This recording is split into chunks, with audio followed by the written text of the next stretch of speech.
Hello students, welcome to chemistry class by Surya sir. তোমরা দেখছো লক্ষ্যভেদ। তো আমাদের চলছে অ্যালকোহল ফেনল ইথার ক্লাস 12 এর সেমিস্টার 3 তে আমরা হ্যালো অ্যালকেন হ্যালো অ্যারেনকে অলরেডি শেষ করে ফেলেছি এবং এখন আমরা শুরু করেছি অ্যালকোহল ফেনল ইথার, তাই তো।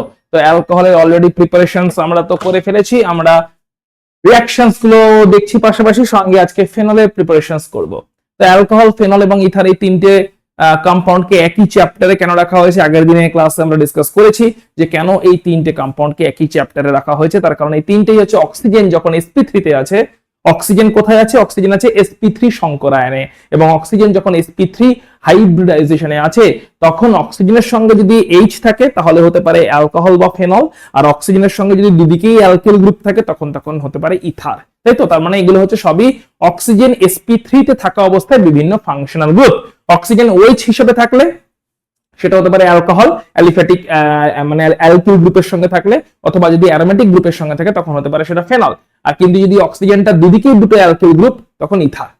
যাই হোক, আমরা শুরু করব আজকে ফেনলের প্রিপারেশন। তবে ফেনলের প্রিপারেশনসে যাওয়ার আগে অ্যালকোহলের কয়েকটা প্রিপারেশনস আমরা দেখে নেব। কয়েকটা প্রিপারেশন আমরা অলরেডি দেখেছি, আরো কয়েকটা প্রিপারেশন মেথড আমরা অ্যালকোহলের। চলো কুইকলি একবার দেখে নিই যে ফেনলের প্রিপারেশন আজকে আমরা ঢুকে যাচ্ছি। তো চলো দেখা যাক অ্যালকোহলের কি প্রিপারেশনস। গ্রিগনার্ড থেকে। গ্রিগনার্ড হচ্ছে ভেরি পাওয়ারফুল রিয়েজেন্ট। গ্রিগনার্ড রিয়েজেন্টটা কি, সেটা কেমন করে তৈরি করা হয় সেটা প্রথমে চলো দেখে নিই। তাহলে গ্রিগনার্ড রিয়েজেন্টটা কোনটা? দেখো, যদি ধরো এরকম আছে, ধরো RX আছে, ঠিক আছে, কি আছে? RX আছে, মানে CH3I বা কিছু আছে। এর উপরে যদি আমরা দিয়ে দিই ম্যাগনেসিয়াম এবং ড্রাই ইথার, কি দিলাম? ম্যাগনেসিয়াম দিলাম আর ড্রাই ইথার দিলাম, তাহলে ম্যাগনেসিয়ামটা এই R আর X এর মাঝখানে জয়েন করে যায়। এইটাই হচ্ছে পাওয়ারফুল রিয়েজেন্ট গ্রিগনার্ড। এটাই হচ্ছে পাওয়ারফুল রিয়েজেন্ট গ্রিগনার্ড, RMgX, যেরকম দেখতেই পাচ্ছি এই যে RMgX। সো এটা হচ্ছে গ্রিগনার্ড। ওকে, খুবই পাওয়ারফুল। এবার এই গ্রিগনার্ডের অ্যালকিল গ্রুপটাতে মাইনাস চার্জ থাকে। গ্রিগনার্ডের অ্যালকিল গ্রুপে কি থাকে? গ্রিগনার্ডের অ্যালকিলে মাইনাস চার্জ থাকে। তাহলে এই মাইনাস চার্জের অ্যালকিল গ্রুপ এখন নিউক্লিওফিলিক অ্যাটাক করে, তার জন্য এটা O মাইনাস হয়ে যায়। O মাইনাসের সঙ্গে MgI টা জয়েন করে যায়। তাহলে কি হলো? অ্যালকিল গ্রুপটা জয়েন করলো কার্বনে, আর পাই বন্ডটা ওপেন হয়ে গিয়ে O মাইনাস হলো। O মাইনাসটা MgI এর সঙ্গে জয়েন করে গেল, ড্রাই ইথারের প্রেজেন্সে রিঅ্যাকশনটা হচ্ছে। তাহলে একদিকে হয়ে গেল OMgI, আর এই গ্রিগনার্ড থেকে এসে অ্যালকিলটা জয়েন করে গেছে, কারণ গ্রিগনার্ডের অ্যালকিল হচ্ছে নিউক্লিওফিলিক। গ্রিগনার্ডের অ্যালকিলে মাইনাস চার্জ থাকে, সেই কারণে গ্রিগনার্ডের অ্যালকিল নিউক্লিওফিলিক। তাহলে এরকম নিউক্লিওফিলিক গ্রিগনার্ডের অ্যালকিল, গ্রিগনার্ডের অ্যালকিল হচ্ছে নিউক্লিওফিলিক এবং সেটা কিনা অ্যাটাক করে গেল। অ্যাটাক করার জন্য প্রথমে এই কম্পাউন্ডটা তৈরি হলো। এরপরে যদি লঘু HCl দিয়ে আমরা হাইড্রোলাইসিস বা আর্দ্র বিশ্লেষণ করে দিই, হাইড্রোলাইসিস বা আর্দ্র বিশ্লেষণ করে দিই, তাহলে কি হবে? তাহলে এইখান থেকে বন্ডটা ব্রেক করে যাবে। এখান থেকে বন্ডটা ব্রেক করে গেলে এটা হয়ে যাবে হচ্ছে CH3CH2OH, সরি, এইখান থেকে বন্ডটা ব্রেক করে যাবে CH3CH2OH, আর MgI টা আউট হয়ে যাবে MgOHBr, MgOHI তৈরি করে এটা আউট হয়ে যাবে। ক্লিয়ার? তাহলে এখানে আর্দ্র বিশ্লেষণ হবে। আর্দ্র বিশ্লেষণ হলে এই পার্টটা CH3CH2OH হবে, আর MgI টা MgOHI হয়ে আউট হয়ে যাবে। তো আমরা পেয়ে গেলাম হচ্ছে অ্যালকোহল। গ্রিগনার্ড থেকে পেয়ে গেলাম অ্যালকোহল।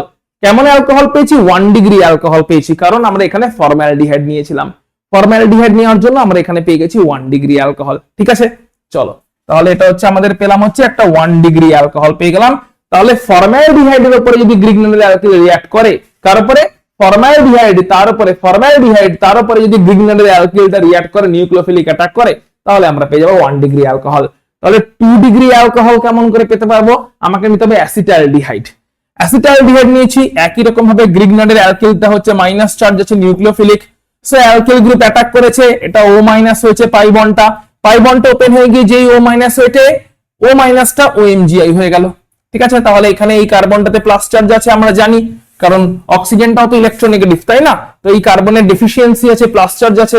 অক্সিজেন তো ইলেকট্রোনেগেটিভ, তাই অক্সিজেন তো সমস্ত বন্ডকে নিজের দিকে অ্যাট্রাক্ট করে রেখেছে, তার জন্য এই কার্বনটা তো প্লাস চার্জ এসছে। তাহলে অক্সিজেন ইলেকট্রোনেগেটিভ হওয়ার জন্য সমস্ত বন্ডকে, অক্সিজেন ইলেকট্রোনেগেটিভ হওয়ার জন্য সমস্ত বন্ডকে নিজের দিকে অ্যাট্রাক্ট করে রেখেছে। তাই অক্সিজেন ইলেকট্রোনেগেটিভ হয়ে যদি সমস্ত বন্ডকে নিজের দিকে অ্যাট্রাক্ট করে রেখে দেয়, তাহলে কার্বনে আসবে প্লাস চার্জ।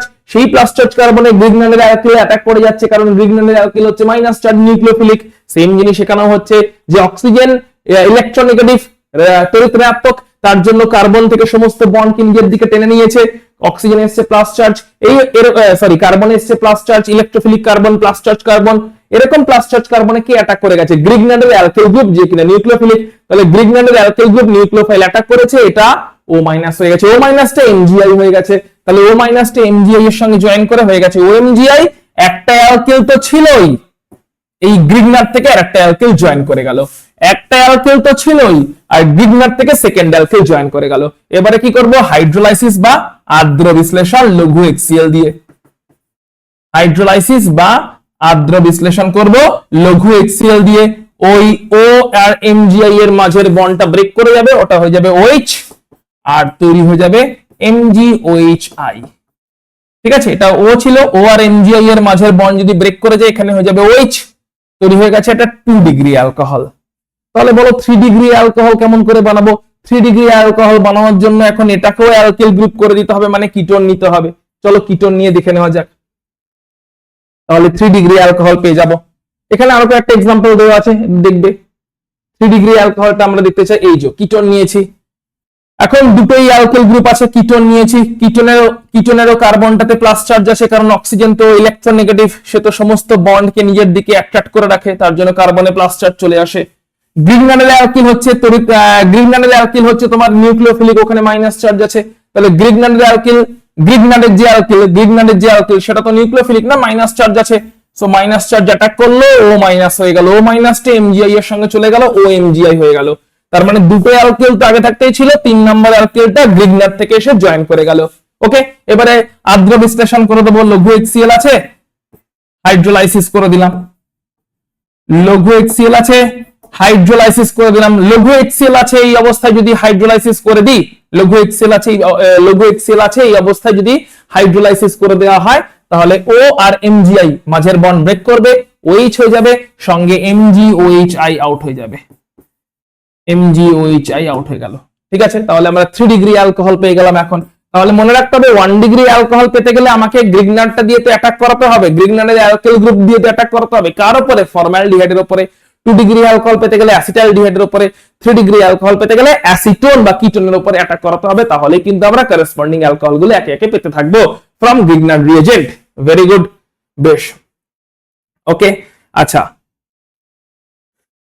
1 ডিগ্রি অ্যামিন এর উপরেও আমরা অ্যালকোহল তৈরি করতে পারি যদি আমরা NaNO2 HCl দিয়ে রিঅ্যাকশন করাই।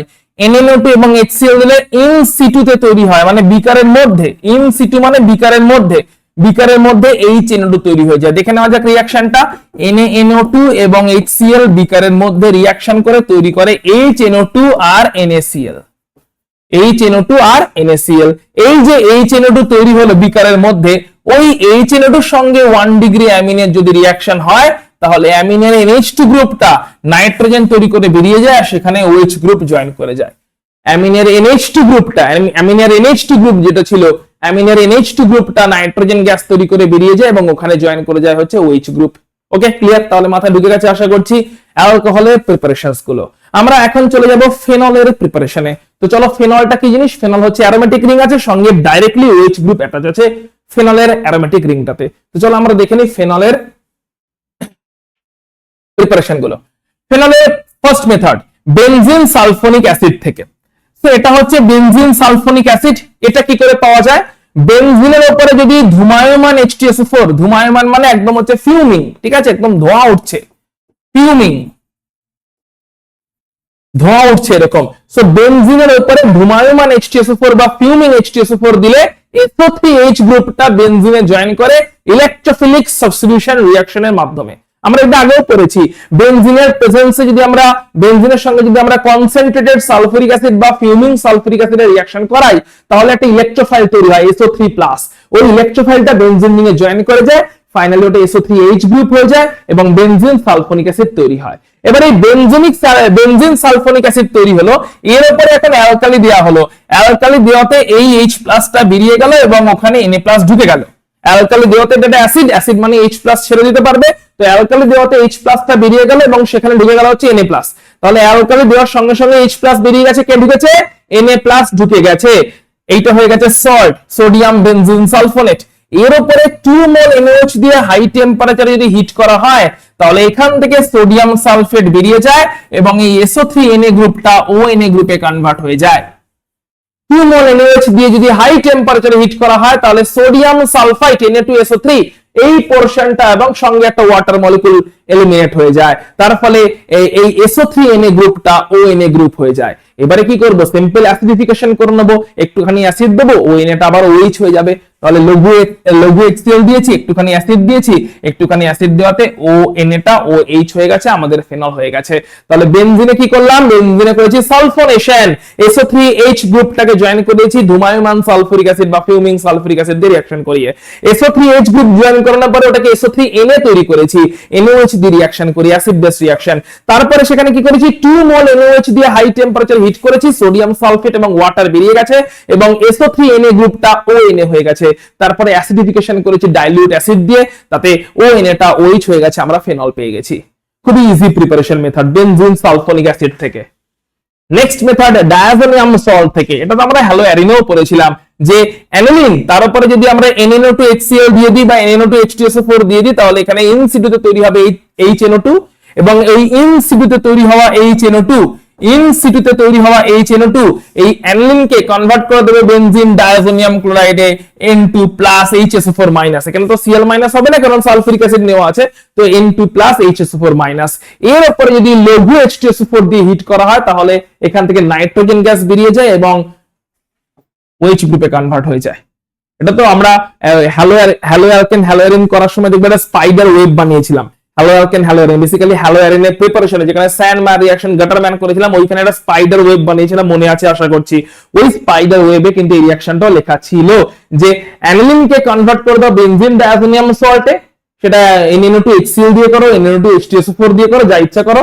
যে বেনজিন ডায়াজোনিয়াম সল্ট যেই তৈরি হয়ে গেল ওখানে দিয়ে দেওয়া হচ্ছে একটু ওয়াটার এবং অ্যাসিড, ডাইলিউট HCl বা ডাইলিউট H2SO4 দিয়ে হিট করে দাও। তাহলে ওয়াটার অ্যাসিড মানে একটু ডাইলিউট কন্ডিশনে অ্যাসিড দিয়ে হিট করলেই এই N2+ এবং সঙ্গে যে অ্যানায়নটা আছে সেটা সেখান থেকে নাইট্রোজেন গ্যাসটা বেরিয়ে যাবে এবং সেখানে OH জয়েন করে যাবে, আমরা ফেনল পেয়ে যাব। নেক্সট মেথড কি আছে দেখছি, স্যালিসাইলিক অ্যাসিড থেকে। এইটা হচ্ছে স্যালিসাইলিক অ্যাসিড, স্যালিসাইলিক অ্যাসিড তো না, এটা বেনজিন সোডিয়াম স্যালিসাইলেট। স্যালিসাইলিক অ্যাসিডটা কোনটা দেখে নি, এইটা হচ্ছে স্যালিসাইলিক অ্যাসিড। এখানে আছে OH আর OH এর রেসপেক্টে অর্থ পজিশনে আছে কার্বক্সিলিক অ্যাসিড, OH এবং OH এর রেসপেক্টে অর্থ পজিশনে আছে কার্বক্সিলিক অ্যাসিড। তাহলে স্যালিসাইলিক অ্যাসিডে NaOH দিয়েছি, কি দিয়েছি, NaOH দিয়েছি, তাহলে কার্বক্সিলিক অ্যাসিডের Hটা H+ হয়ে বেরিয়ে গেছে এবং সেইখানে সোডিয়াম ঢুকে গেছে, সোডিয়াম স্যালিসাইলেট হয়ে গেছে। এর উপরে দিচ্ছি হচ্ছে বেসিক্যালি এবারে কি দিচ্ছি বলতো, সোডা লাইম দিয়ে হিট করছি। তাহলে এটা হচ্ছে আমাদের লাইম আর এটা হচ্ছে সোডা লাইম দিয়ে হিট করলে এই পুরো গ্রুপটা এলিমিনেট হয়ে যায়, সোডা লাইম দিয়ে হিট করলে পুরো গ্রুপটা এলিমিনেট হয়ে যায় এবং এটা ONa হয়ে গেল, তারপরে লঘু HCl দিয়ে ওটা OH হয়ে গেল। অর্থাৎ এখান থেকে ডিকার্বক্সিলেশন হয়েছে, কার্বক্সিল গ্রুপ পুরোপুরি আউট হয়ে গেছে, দেখতেই পাচ্ছ কার্বক্সিল গ্রুপ পুরোপুরি আউট হয়ে গেছে। আমরা বলতে পারি রিঅ্যাকশনটাকে ডিকার্বক্সিলেশন। তাহলে কি হলো, স্যালিসাইলিক অ্যাসিড ছিল, এই স্যালিসাইলিক অ্যাসিডে আমরা দিয়েছি হচ্ছে সোডিয়াম NaOH, তাহলে সোডিয়াম স্যালিসাইলেট হয়েছে। সেখানে আমরা কি করেছি, সোডিয়াম স্যালিসাইলেটে আমরা দিয়েছি তোমার সোডা লাইম দিয়ে হিট করলে ডিকার্বক্সিলেশন হয়ে গেছে, পুরোপুরি কার্বক্সিল গ্রুপটা আউট হয়ে গেছে, সোডিয়াম কার্বনেট Na2CO3 তৈরি করে আউট হয়ে যায়, পুরোপুরি কার্বক্সিল গ্রুপটা Na2CO3 তৈরি করে সোডিয়াম কার্বনেট তৈরি করে আউট হয়ে যায়। তাহলে Na2CO3 তৈরি করে কার্বক্সিল গ্রুপ আউট হয়ে গেল, ডিকার্বক্সিলেশন হয়ে গেল, কিন্তু সঙ্গে আবার OH-টাও ONa হয়ে গেল, তাই একটা অ্যাসিডিফিকেশন করতে হলো ডাইলিউট অ্যাসিড দিয়ে যাতে ONa-টা আবার OH-এ কনভার্ট হয়ে যায়। তাহলে আমরা ফেনল পেয়ে গেলাম। তার মানে ফেনল প্রিপারেশন গুলো খুবই সহজ আমরা দেখতে পাচ্ছি, খুবই সহজ রিঅ্যাকশন। গ্রিগনাট, আবার সেই গ্রিগনাট থেকেও ফেনল তৈরি করা যেতে পারে, যেরকম দেখতে পাচ্ছি ফিনাইল ম্যাগনেসিয়াম ব্রোমাইড। আচ্ছা এটা কি করে পেলাম, এটা পেলাম হচ্ছে ব্রোমোবেনজিন থেকে, ঠিক আছে। ব্রোমোবেনজিন নিয়েছিলাম, এই ব্রোমোবেনজিনে দিয়ে দিয়েছি ম্যাগনেসিয়াম ড্রাই ইথার, ব্রোমোবেনজিনে দিয়ে দিয়েছি হচ্ছে ম্যাগনেসিয়াম ড্রাই ইথার। তাহলে ব্রোমোবেনজিনে যেই দিয়ে দিলাম ম্যাগনেসিয়াম ড্রাই ইথার, কি দিলাম, ব্রোমোবেনজিনে দিলাম হচ্ছে ম্যাগনেসিয়াম ড্রাই ইথার। ব্রোমেনজিনে ম্যাগনেসিয়াম ড্রাই ইথার দিলে ম্যাগনেসিয়ামটা ফিনাইল রিং আর ব্রোমিন তাদের মাঝখানে জয়েন করে গেল, তারপরে অক্সিজেন এবং ড্রাই ইথার দিয়ে অক্সিডেশন বা জারণ করে দেওয়া হলো, তাহলে এটা O মাইনাস MgBr হয়ে গেল। তারপরে লঘু HCl দিয়ে যদি আর্দ্র বিশ্লেষণ করে দেওয়া হয় তাহলে এটাই OH হয়ে যাচ্ছে, হাইড্রোলাইসিস করে দেওয়া হচ্ছে লঘু HCl দিয়ে, আর্দ্র বিশ্লেষণ করে দিলে O মাইনাসটা হয়ে গেল OH আর MgBrটা MgOHBr তৈরি করে দিয়ে গেল, MgBrটা MgOHBr তৈরি করে আউট হয়ে গেল। ক্লিয়ার? মাথা ঢুকেছে আশা করছি যে কেমন করে রিঅ্যাকশনস গুলো হচ্ছে, একদম পরিষ্কার ভাবে মাথা ঢুকে যাচ্ছে। গ্রিগনার্ডে তার উপরে হাফ মোল অফ অক্সিজেন দিয়ে ড্রাই ইথার দিলাম, ওটা OMgBr হয়ে গেল। OMgBr এবারে হাইড্রোলাইসিস করে দাও, OH হয়ে যাবে, আর MgBrটা MgOHBr তৈরি করে আউট হয়ে যাবে।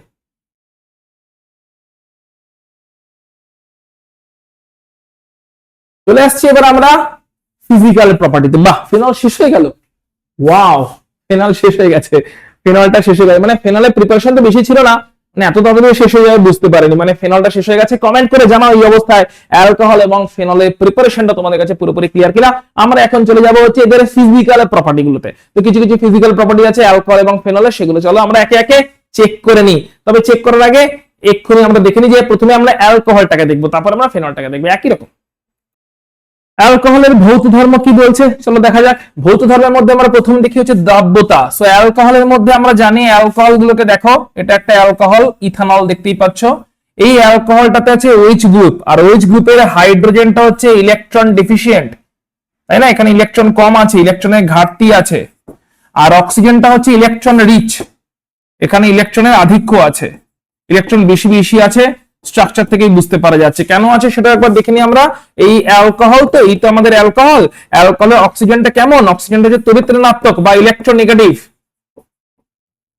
তড়িৎ ঋণাত্মক বা ইলেকট্রোনেগেটিভ। তাহলে তড়িৎ ঋণাত্মক অক্সিজেন অ্যাটম কি করে? এই বন্ড পেয়ারটাকে, এই OH বন্ড পেয়ারটাকে, এই OH বন্ড পেয়ারটাকে তড়িৎ ঋণাত্মক অক্সিজেন নিজের দিকে অ্যাট্রাক্ট করে, নিজের দিকে অ্যাট্রাক্ট করলে হাইড্রোজেনের ডেফিসিয়েন্সি আসে, ঘাটতি আসে, আর অক্সিজেনে আসে হচ্ছে আধিক্য। ক্লিয়ার? তাহলে এই যে জিনিসটা, এটা আবার ওয়াটারের মধ্যেও আছে, কারণ ওয়াটারও তো H আর OH বন্ড আছে, তাই না? ওয়াটারও তো HOH বন্ড আছে, তাহলে এখানেও হচ্ছে মাইনাস চার্জ আছে, কারণ এই তো ইলেকট্রন গুলোকে অ্যাট্রাক্ট করছে। আর এই হাইড্রোজেন গুলোতে প্লাস চার্জ আছে, মানে হাইড্রোজেন তো ভিখারি, তো জন্ম ভিখারি। হাইড্রোজেন কি ভিখারি মানে জন্ম ভিখারি। হাইড্রোজেনের অবস্থা মানে খুবই খারাপ, বেছে বেছে তড়িৎ ঋণাত্মক অ্যাটমদের সঙ্গে বন্ধন করবে, বন্ড বানাবে, তারপরে বলে আমি তো ভিখারি হয়ে গেছি। কি আর করা যাবে, যাই হোক। তো এবারে এইটা হচ্ছে আমাদের ওয়াটার, দেখতেই পাওয়া যাচ্ছে, এই হচ্ছে আমাদের ওয়াটার মলিকুল। এইদিকে আবার আর একটা অ্যালকোহল মলিকুল আছে। তাহলে অপোজিট চার্জগুলোর মধ্যে অ্যাট্রাকশন তো হবেই হবে, যেরকম দেখতে পাচ্ছি এইখানে একটা অপোজিট চার্জের মধ্যেই দেখো, অপোজিট চার্জের মধ্যে অ্যাট্রাকশন ডেভেলপ করে গেছে, রাইট? অপোজিট চার্জের মধ্যে অ্যাট্রাকশন হয়ে গেছে, এটাকে কি বলে? Hydrogen bonding. এই যে অপোজিট চার্জের মধ্যে অ্যাট্রাকশন ডেভেলপ করে গেছে, তাহলে অপোজিট চার্জগুলোর মধ্যে যদি অ্যাট্রাকশন ডেভেলপ করে যায়, অপোজিট চার্জগুলোর মধ্যে যদি অ্যাট্রাকশন ডেভেলপ করে যায় জলের সঙ্গে অ্যালকোহলের, জলের সঙ্গে অ্যালকোহলের অপোজিট চার্জগুলোর মধ্যে অ্যাট্রাকশন ডেভেলপ করে গেলে অ্যালকোহল আরামসে সলিবল হয়ে যাবে। এখন এই সলিবিলিটিতে প্রবলেম কি করতে পারে? প্রবলেম করতে পারে হচ্ছে এই অ্যালকিল গ্রুপটা, এই অ্যালকিল গ্রুপটা এরা প্রবলেম করতে পারে। কেন? কারণ এই অ্যালকিল গ্রুপগুলো, এই যে অ্যালকিল গ্রুপগুলো, এই অ্যালকিল গ্রুপগুলো হচ্ছে হাইড্রোফোবিক, এরা জলের সঙ্গে বন্ধন করতে কোনো হেল্প করছে না। অ্যালকিল গ্রুপগুলো হচ্ছে হাইড্রোফোবিক, তাই এই হাইড্রোফোবিক গ্রুপটা সাইজ যদি বড় হয়ে যায় তাহলে দ্রাব্যতা কমে যাবে, সলিবিলিটি কমে যাবে। তার মানে এমনিতে অ্যালকোহল গুলো জলে সলিবল, তাই তো পেগ বানিয়ে সবাই পানীয় অ্যালকোহল হিসেবে পান করছে অ্যালকোহলকে, তাই না? জল মিশাচ্ছে আর পান করছে। তো কি অ্যালকোহল গুলো জলে সলিবল, অ্যালকোহল গুলো জলে দ্রাব্য, সলিবল, কারণ OH গ্রুপ গুলো জলের সঙ্গে হাইড্রোজেন বন্ডিং তৈরি করছে এবং সলিবল হয়ে যাচ্ছে। কিন্তু যদি হাইড্রোফোবিক অ্যালকিল গ্রুপ, যারা কিনা জলে সলিবল নয়, অর্থাৎ এই হাইড্রোফোবিক অ্যালকিল গ্রুপ গুলো কিন্তু সলিবিলিটিতে কোনো রকম হেল্প করছে না, এই OH গ্রুপটার জন্যই অ্যালকোহল জলে সলিবল হচ্ছে, এই OH গ্রুপটার জন্যই অ্যালকোহল জলে সলিবল হচ্ছে, এই হাইড্রোফোবিক অ্যালকিল গ্রুপের কোনো কন্ট্রিবিউশন নেই জলের সলিবিলিটিতে। তার মানে যদি অ্যালকিল গ্রুপ, হাইড্রোফোবিক গ্রুপ, যার কিনা কোনো কন্ট্রিবিউশন নেই সলিবিলিটিতে, তার সাইজ যদি বড় হয়ে যায় তাহলে অবশ্যই সলিবিলিটি কমতে শুরু করবে। তাহলে আমরা লিখতে পারি যে অ্যালকিল গ্রুপের সাইজ যদি বড় হয়, অ্যালকিল গ্রুপের সাইজ যদি বড় হয় তাহলে সলিবিলিটি বা দ্রাব্যতা কিন্তু কমে যাচ্ছে। অ্যালকিল গ্রুপের সাইজ যত বড় হচ্ছে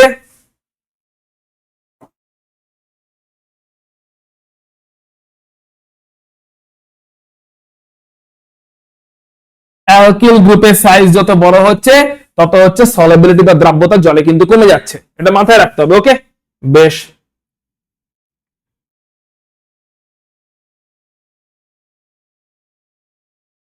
যেমন 1 ডেকানল, ভালো করে দেখবে 1 ডেকানলের এই OH পার্টটা কিন্তু জলে দ্রবীভূত হতে চায়, এটা হাইড্রোফিলিক। 1 ডেকানলের এই OH পার্টটা জলে ডিজলভ হতে চায়, এটা হাইড্রোফিলিক। এটা হাইড্রোজেন বন্ডিং তৈরি করে জলের মধ্যে ডিজলভ হতে চায়। কিন্তু 1 ডেকানলের এই এত বড় একটা হাইড্রোফোবিক পার্ট আছে, এত বড় একটা হাইড্রোফোবিক পার্ট আছে যেটা কিনা জলে ডিজলভ হতে চায় না। তাহলে জলে ডিজলভ হতে চায় যে হাইড্রোফিলিক পার্টটা, OH পার্টটা, পোলার পার্টটা যেটা কিনা জলের সঙ্গে হাইড্রোজেন বন্ডিং তৈরি করবে, সেই পার্টের সাইজ দেখো কত ছোট। আর এদিকে অ্যালকিল গ্রুপটা যেটা কিনা হাইড্রোফোবিক, যেটা কিনা জলে ডিজলভ হতে চায় না, সেই হাইড্রোফোবিক পার্টের সাইজ দেখো কত বড়। তাহলে অলমোস্ট জলে কিন্তু ইনসলুবল হয়ে গেল। নেক্সট হচ্ছে বয়লিং পয়েন্ট। সেম জিনিস, অ্যালকোহল গুলো নিজেদের মধ্যেও হাইড্রোজেন বন্ডিং বানাতে পারে। ভালো করে দেখো, এই দেখো এই একটা অ্যালকোহল আছে, এই একটা অ্যালকোহল আছে, এই একটা অ্যালকোহল আছে, এই একটা অ্যালকোহল আছে। অ্যালকোহল গুলোতে তো OH আছে, তাই OH গ্রুপ গুলোতে নিজেদের মধ্যেও হাইড্রোজেন বন্ডিং তৈরি করতে পারে, ঠিক যেরকম ভাবে জলের সঙ্গে হাইড্রোজেন বন্ডিং করছিল। কারণ জলেও OH আছে, অ্যালকোহলেও OH আছে, OH গ্রুপ থাকা মানেই সেখানে হচ্ছে প্লাস চার্জ মাইনাস চার্জ আছে, হাইড্রোজেনে প্লাস চার্জ, অক্সিজেনে মাইনাস চার্জ। তাহলে অ্যালকোহলের OH গ্রুপ গুলোও তো নিজেদের মধ্যে হাইড্রোজেন বন্ডিং তৈরি করতে পারে, পারে কি পারে না? এই দেখো অ্যালকোহলের OH গ্রুপ গুলো তো নিজেদের মধ্যে হাইড্রোজেন বন্ডিং তৈরি করতে পারে। তাহলে অ্যালকোহল মলিকিউলটা কি একলা একলা এক্সিস্ট করছে, না অ্যালকোহল মলিকিউলটা একটা অ্যাসোসিয়েটেড মলিকিউল হিসেবে একসাথে অনেক বড় মলিকিউল হিসেবে এক্সিস্ট করছে? ভালো করে দেখেন, এই দেখো hydrogen bonding, hydrogen bonding, hydrogen bonding. কারণ অ্যালকোহলের OH গ্রুপ গুলো কিন্তু নিজেদের মধ্যে হাইড্রোজেন বন্ডিং তৈরি করতে পারে। তার মানে অ্যালকোহল কিন্তু সিঙ্গেল মলিকিউল নয়, কেমন মলিকিউল? অ্যাসোসিয়েটেড মলিকিউল হিসেবে এক্সিস্ট করছে। মানে অনেকগুলো মলিকিউল একসাথে হাইড্রোজেন বন্ডিং এর থ্রু দিয়ে জয়েন করে এক্সিস্ট করছে, অনেকগুলো মলিকিউল একসাথে হাইড্রোজেন বন্ডিং এর থ্রু দিয়ে জয়েন করে একটা বড় আকারের অ্যাসোসিয়েটেড মলিকিউল হিসেবে এক্সিস্ট করছে। এবারে যদি বয়েল করতে হয় তাহলে এই হাইড্রোজেন বন্ডকে ভাঙতে হবে, এই বন্ডগুলোকে না ভাঙলে তো আর অ্যালকোহলটা আলাদা হতে পারবে না। তাহলে হাইড্রোজেন বন্ডিং গুলোকে ভাঙতে হবে, তবে গিয়ে অ্যালকোহলের মলিকিউল গুলো আলাদা হবে এবং ভেপারে কনভার্ট হয়ে যাবে হিট করলে, অর্থাৎ বয়েল হয়ে যাবে।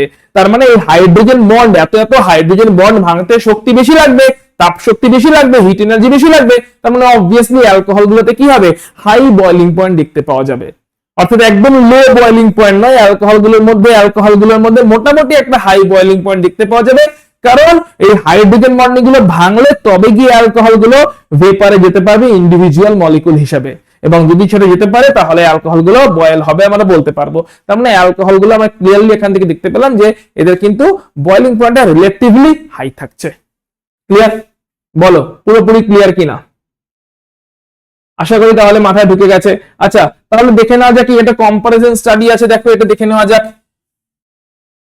বলছে এদের বয়েলিং পয়েন্ট দেখো, তাহলে এর বয়েলিং পয়েন্ট সব থেকে কম, এর বয়েলিং পয়েন্ট বেড়েছে, এর বয়েলিং পয়েন্ট বেড়েছে। কেন বেড়েছে? ক্লিয়ারলি দেখো, এখানে মাত্র একটা OH গ্রুপ, দুটো OH গ্রুপ, মানে অনেক বেশি এখানে বন্ডিং তৈরি হচ্ছে, হাইড্রোজেন বন্ডিং। যত বেশি হাইড্রোজেন বন্ডিং তত তাদেরকে ভাঙতে বেশি বেশি শক্তি লাগবে। এখানে তিনটে OH গ্রুপ আছে, ট্রাইহাইড্রিক অ্যালকোহল, তো অবভিয়াসলি অনেক অনেক হাইড্রোজেন বন্ডিং তৈরি করছে OH গ্রুপ গুলো নিজের মধ্যে। এই একটা গ্লিসারল, এই একটা গ্লিসারল, এই গ্লিসারলের OH গ্রুপ, এই গ্লিসারলের OH গ্রুপ নিজের মধ্যে অনেক অনেক হাইড্রোজেন বন্ডিং তৈরি করছে। তাহলে এই গ্লিসারল গুলো OH গ্রুপ একে অপরের মধ্যে এত এত হাইড্রোজেন বন্ডিং তৈরি করছে, যেটাকে ব্রেক করতে অনেক বেশি এনার্জি লাগছে। ক্লিয়ারলি দেখতে পাচ্ছি বয়েলিং পয়েন্ট গ্লিসারলের জন্য অনেক হেভি হয়ে গেছে।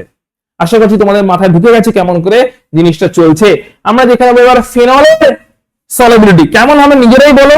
দেখো ফেনলও তো OH গ্রুপ আছে, কিন্তু ফেনলেরও OH গ্রুপ আছে, যে OH গ্রুপটা কিন্তু জলের সঙ্গে হাইড্রোজেন বন্ডিং তৈরি করার চেষ্টা করছে। জলের সঙ্গে এটা যে জল, এটা হচ্ছে ফেনল, অক্সিজেনে মাইনাস চার্জ, হাইড্রোজেনে প্লাস চার্জ আমরা অলরেডি জানি, এবং এখানে একটা হাইড্রোজেন বন্ডিং তৈরি হওয়ার চেষ্টা চলছে। হাইড্রোজেন বন্ডিং তৈরি হলে ফেনলও জলে ডিজলভ হয়ে যাওয়ার কথা, হাইড্রোজেন বন্ডিং তৈরি হলে ফেনলের জলে ডিজলভ হয়ে যাওয়ার কথা। কিন্তু ফেনলের এই যে গ্রুপটা, এই গ্রুপটা কেমন গ্রুপ? এটা হাইড্রোফোবিক, এটা তো জলে ডিজলভ হবে না। হাইড্রোফোবিক গ্রুপের সাইজ যথেষ্ট বড়, তার মানে হাইড্রোফোবিক গ্রুপ যার কিনা বড় সাইজ, বিগার সাইজ, এই হাইড্রোফোবিক গ্রুপের সাইজ যদি বড় হয় অবশ্যই জলের ডিসলভ কিন্তু কমে যাবে অ্যালকোহলের থেকে।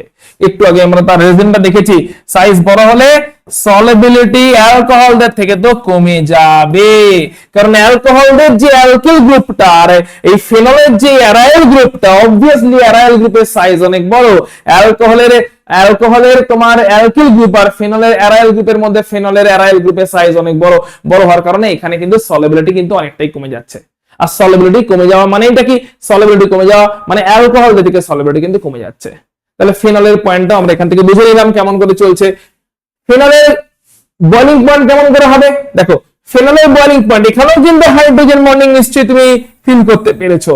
এই দেখো OH গ্রুপগুলোর মধ্যে নিজেদের মধ্যে বন্ডিং আছে, OH গ্রুপগুলো নিজেদের মধ্যে বন্ডিং আছে, হাইড্রোজেন বন্ডিং দেখতেই পাচ্ছ। দেখো ফেনল, তাহলে ফেনলও কি একটা ইন্ডিভিজুয়াল মলিকুল? অবশ্যই না, এটাও অ্যাসোসিয়েটেড মলিকুল হিসেবে এক্সিস্ট করছে, একদম সেম ওয়েতে হাইড্রোজেন বন্ডিং গুলো এক্সিস্ট করছে। ভালো করে দেখো, তো ফেনল মলিকুল গুলোর মধ্যেও কিন্তু হাইড্রোজেন বন্ডিং আছে, আর হাইড্রোজেন বন্ডিং থাকা মানে অবশ্যই বয়লিং পয়েন্ট সেখানে কিন্তু বেশি থাকবে।